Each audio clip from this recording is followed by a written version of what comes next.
Patreon Q&A number 80, part 2. Part 1 was released earlier today. I still want to thank all 132 of my incredible patrons. Guys, I really can't thank you enough for continuing to support me throughout these crazy times, and I really do hope everyone is staying safe to the best of your abilities. And also to everyone else listening, there's going to be spoilers in these questions and answers, so tread carefully. Water Bottle asks, hey Shonen, I have another weird scenario this week. So if Saitama wasn't around for some reason during the Boros invasion and Blast either doesn't show up or is defeated and Boros was about to destroy the planet, do you think that God would intervene if there was no one else to stop him? It seems like he wouldn't be on board with the Earth being destroyed, since his goal seems to be preserve it by wiping out humanity. Also, how do you think his confrontation would go down if it were to happen? So I think you're hitting the nail on the head here, Water Bottle. I totally think God would step in if for some reason Blast and Saitama weren't there to stop Boros, because not only does God want to save the Earth, I'm sure you're familiar with my theory. I talk about it all the time. I think God is the Earth. He's probably like the Earth gaining sentience or something like that. It's possible that the Earth a monster fight or something like that. I mean, once we'll go more into the backstory that was started to develop in, I think, chapter 119 or 120 of the webcomic. And also, along with what Vaccine Man says, the will of the Earth gave birth to me. So the will of the Earth obviously being God. And obviously he doesn't want to be destroyed by Boros' collapsing star roaring cannon. So it's possible that he would just manifest right in front of Boros, kind of like how he manifested in front of Homeless Emperor or something like that. And it's difficult to say like how he would take him out, but in theory, God possibly being the last opponent for Saitama, meaning that he's obviously stronger than Boros. I'm just taking a guess. And then the confrontation between them would be like, hey, you're pretty powerful, but I can't let you destroy the Earth because I am the Earth. Maybe he would try to strike a deal with Boros. Maybe he'd be like, hey, if you just destroy all of the humans, you could do that and then just leave. And then Boros would probably be like, nah, let's fight because I'm here to fight. And then maybe he would try to fight God, and then maybe God would do some crazy fourth dimensional powers to him and maybe defeat Boros possibly. Mr. Toby asks, my boy, how strong would Darkshine be if he consumed Biceps King? Well, I mean, if Biceps King... It's difficult to say because we have no variables that go into it. We just have to assume, but let's do it anyway. I mean, we can assume that he was obviously way stronger than Beefcake as a human. So if we're just extrapolating, I don't know, what was Beefcake? Maybe like a B-class hero, maybe an A-class, or being generous, and we're going to one of the strongest S-class heroes and amplifying his power to becoming the big massive Biceps King Beefcake Marugori individual. I mean, he'd probably be God level, right? I mean, close to it, if not. I mean, minimum above Dragon, for sure. I mean, you would need, Saitama or Blast, somebody like that to be able to take down somebody like that. EC Genos versus Royal Ripper and Bug God. How would you do against both of them individually working together? I hope you're doing well with this quarantine BS going on. Please continue to be safe. Hey, I'm trying, Mr. Toby. It's challenging for all of us, but I hope you continue to be safe as well, and thank you for your continued support all of these years. So I think Genos would probably have a similar kind of fight with them that Garo did, because, they're kind of similar in their power around that point. Bug God's obviously one of the most durable demons, if not the most durable one, so it's hard to say if EC Genos would be able to hurt him without going full-on Spiral Incineration Max Helix Scan into him. But honestly, I do think Royal Ripper and Bug God working together would probably be able to overcome EC Genos. I mean, obviously he's ridiculously fast, but it would be high diff for Genos to be able to take them both out. And if I was a betting man, I'd put my money on Bug God and Royal Ripper in this fight. Steven asks, Van Hunder, dude, so I was thinking about how Crab Lante ate too much crab and turned into a crab monster. It reminded me of George Costanza from that one episode where he was eating all of the company's shrimp, the Jerk Store called. George is full of excesses and insecurities, so what monster would he turn into? What sitcom do you think would be produce the strongest monsters? Take it easy, man, Steven. So, George would just become just a gluttonous, monster, just a mess. It would be hilarious. I mean, he would just look like, I don't know, something like the surprise attack plum monster from the bonus chapter with, what's it called? Pork Cutlet Ball, where Saitama, goes to the police department and, helps them out a lot. He would look something like that, but like more of like a balding type of head to him. It would be hilarious, but he would just look gross, because he's, comes across as like kind of like a gross person.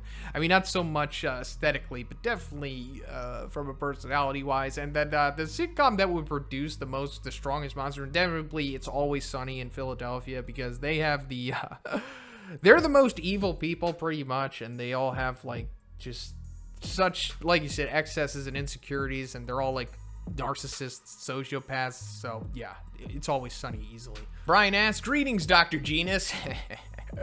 Hope all is well. First question is, if you had to make a team of My Hero students to fight in the Dark Tournament for Yu Yu Hakusho, who'd be your squad? This is a great question.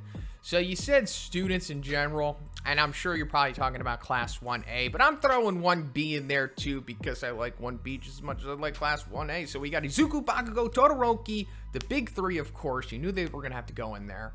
And they would also be awesome in the Dark Tournament, because the Dark Tournament is like, 1v1. It's not necessarily like a team effort, even though I know sometimes they kind of change the rules mid-arc. But we're just, standard rules here, 1v1 going in succession, 5v5 and all that stuff. So yeah, you got to have the big three in there, the three powerhouses, and they would all excel individually on their own. And then we've got to throw Tokoyami in there. Tokoyami has proved himself to be in the top echelon of power in the My Hero students. I mean, like in the most recent chapter that we just checked out. So he would definitely excel there. And then, like I said, we're going to throw in a 1B student, Tetsu. He's like the iron quirk dude. He would excel here too. I think he's better than Kirishima at this point in the series. I mean, especially he proved himself in the joint training exam anyway.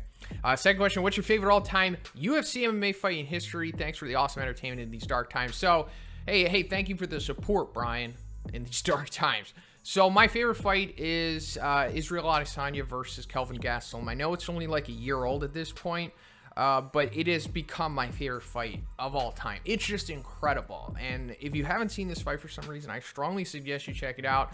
From round 1 to round 5, it is truly remarkable and easily one of the greatest performances ever made in just all of combat sports history. Crusader Deus Vult asks, what's crack-a-lackin'? I mean, Deus Vult, 'tis I, Crusader. Hope you are doing well with the whole end of the world. Yeah, I'm trying, Crusader. Hope you are too, my friend. My first question is, when Garo comes back in the webcomic, do you think that he can get a good guy upgrade to his power? We see him get the villain shonen protagonist boost throughout the season, but when he comes back, I could see him get a good guy boost in the power, possible fighting one of the evil robots or one of God's henchmen. Thoughts? Yeah, I mean, he's going to get quote-unquote a good guy power boost, but I don't think it's going to boost him back to like Awakened Garo levels of power. I mean, I think that time for him is over. I mean, he says it himself, like, the power is leaving me, the God Slayer fist. So I think that's over. And when Garo does come back, it's difficult to say how powerful he will be exactly, because it's like we don't know exactly how much of the residual monsterification or the supernatural power is left in him. Like when the God Slayer fist / Awakened Garo left him, does that mean that all of it's gone? All of the, the boost in power that he received, did he have any kind of like lingering residual gains from it? I'm going to assume that he's going to be stronger than Hero Hunter Garo. I think that's fair to say. But, they can easily just patch that all up with just saying Garo trained. He trained in the meantime and he became, stronger. So maybe he's like a legitimate dragon at this point. Second question is, what are your thoughts on Blast being like a sentry from the Marvel Comics, having 2 different personalities? That could explain the children slaughtering. I don't think he does it, but it would be cool. Anyway, the Holy Land will be ours. Our numbers grow. The Holy Land will be ours, Crusader Deus Vult. I assure you of that. It's only a matter of time now. But I don't think that Blast has 2 personalities. I mean, it's super difficult to say because we barely know anything about this dude at this point. But it's also really up in the air if he slaughtered the younglings. That could have been like a red herring or something, because it's not exactly, 100% clarified. Sonic says that he thinks that he did and that they were able to escape. So that could be a red herring from one to maybe make us think that Blast is an evil guy, but I don't think he has 2 different personalities. I think he's just really stern, possibly, and he's kind of like, maybe like chaotic, lawful chaotic, something like that, possibly. Frozenmeal asks, first off, thanks for tolerating my convoluted questions. I always appreciate the answers in all seriousness. Hey, thank you for your support, Frozenmeal. It's the least I can do for all that you do for me. Anyway, my question revolves around webcomic panel. Look at that face. So I brought it up here on the video for everyone to see. Now that is terror. Now that's a lot of damage. So given that a misdirected serious punch has the potential to devastate the biosphere, or worse, do you think that somewhere in the back of the bald head of Saitama ever fears that he is what he has become? His journey has surely made him question what it means to be strong. It makes me think back to the point you once made about the meteor incident, and now that he become more self-aware and avoided collateral damage in his fight with EC. So I don't think he probably fears it. I think Saitama definitely has a serious lack of fear, not just from individuals, but definitely himself and the power that he's obtained at this point. I think we can go back to the age-old saying that Uncle Ben gifted us with, great power comes great responsibility, and I think that's what Saitama is all about right now. He definitely knows that the power that he has obtained comes with a crazy amount of responsibility, and that he does see himself as the protector of the earth now that he has become so powerful, and he's essentially the one above all. I mean, he even kind of, says it in the dream of the subterraneans, the protector of the surface. So I think that's what it ultimately comes down to. Now, this sequence in the webcomic that you brought up, they removed this from the manga. And I think it's because they didn't want to paint Saitama as this morally ambiguous individual here. Because, could you imagine if Saitama even alluded to destroying the Earth because he was angry? That would really change the perception of the manga readers. And it would push Saitama more into, not so much of a heroic path. So I think that's why they changed it. Joe D asks, "Hey Big Z, thanks for all the great content this week. It really helps the quarantine hours go by quick." Hey, thank you for the support, Joe D. I'm just, I'm doing my duty. I'm trying to give back to everyone. I'm trying to help us all out. And thank you for helping me. First question this week. If for some reason you had to become a vigilante hero yourself and you had 6 months to train before starting, what would your exercise, fight, regimen, training be? So I would just try to work on my cardio as much as possible, doing running and all of that stuff, interval exercises, high intensity interval training, stuff like that. And then I would just really work on BJJ, Brazilian Jiu-Jitsu and stuff like that. I would try to mitigate as much physical strikes I would have to do, because then you obviously take more damage to yourself and you probably will incur more CTE the more damage you take. So it's better to probably go in the grappling route, wrestling, BJJ, take your opponent down, choke them out, do something like that to get it over with and try to mitigate as much damage as possible. So you just want to be as physically conditioned as possible so that you don't really gas out and you can just overcome your opponent, because obviously they're going to gas out if they're not training as much as you. Second, which anime or manga character would you most want to be college roommates with? Cheers. So Sui Ryu for sure. Sui Ryu is obviously a Chad. He's actively going after the ladies, and he seems like he's a pretty fun dude to hang out with. So that's the type of roommate that you want. Somebody who's going to encourage that type of lifestyle. You don't really want to have somebody who's just going to try to play it safe and stay inside and study all the time, because it's college. You might as well take advantage of it. Mr.Awsome asks, "What's up, Shonen? How's Pirate Warriors?" It's friggin' awesome. I'm really enjoying it. Thank you for asking. Anyway, my first question is, what if Arlong had replaced Deep Sea King? So you mean instead of Deep Sea King showing up with the sea folk, and all of that stuff, what if it was Arlong instead? Well, I think Arlong would probably get taken out by the first responders, Stinger, Lightning Max. I think they would probably be more than enough to take care of Arlong.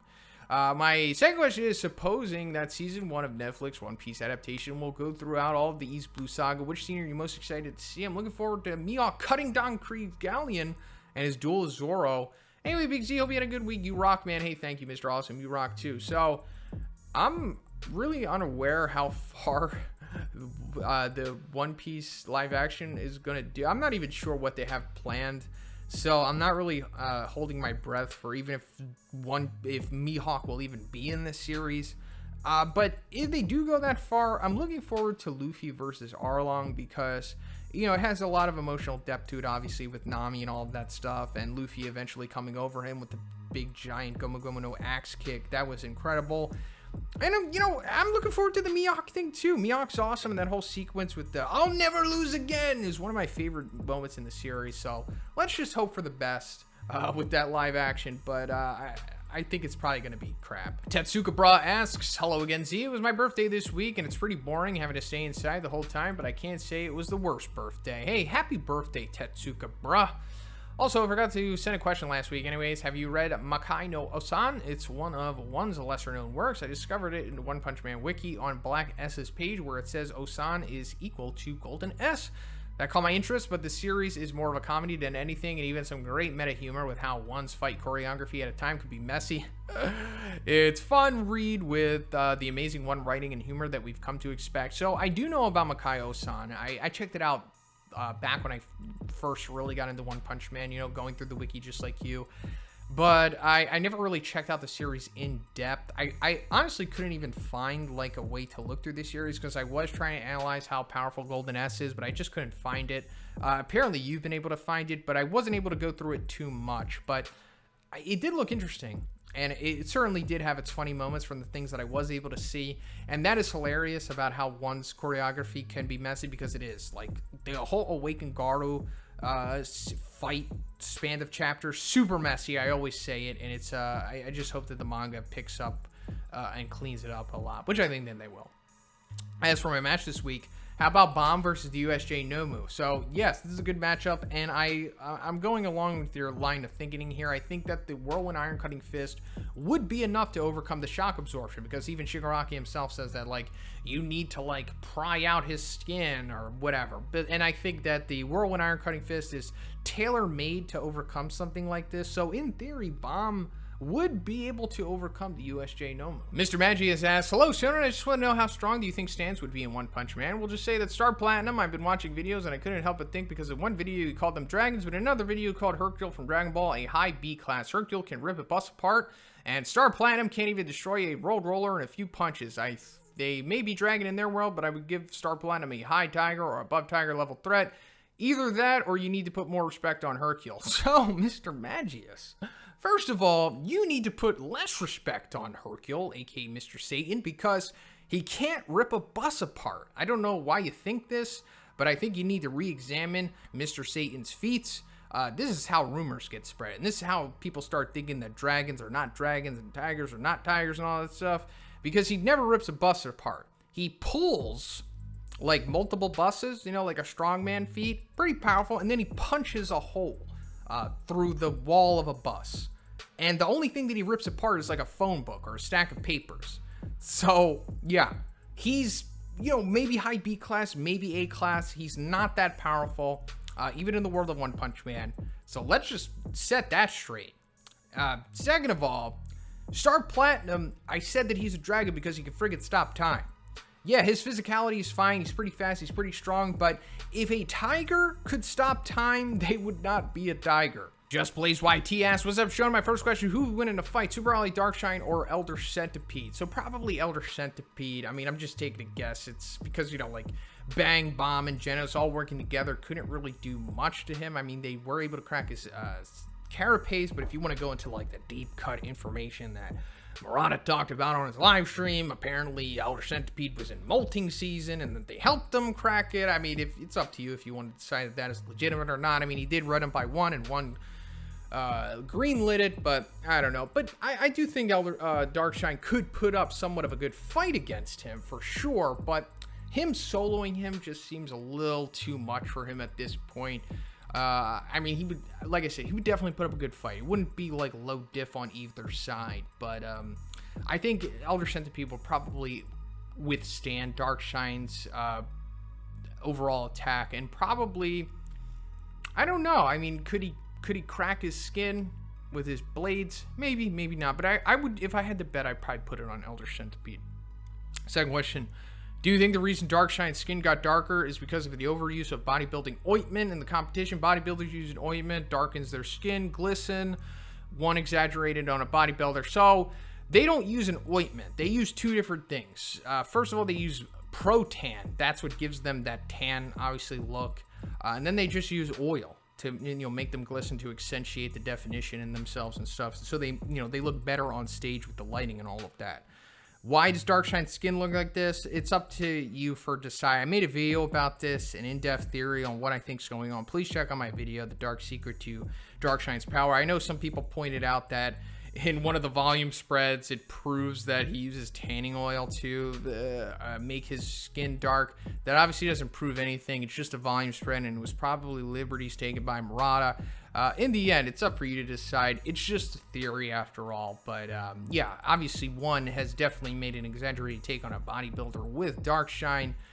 There's just a lot of variables to go into this, and like I said, you know, it's probably going to be a while before we find out the truth about dark shine anyway, so until that time, it's really up for you to decide. That's pretty much it for the video today, guys. Once again, I want to thank all 132 of my amazing patrons, guys. Really, honestly, thank you for continuing to support me during these crazy times in our lives.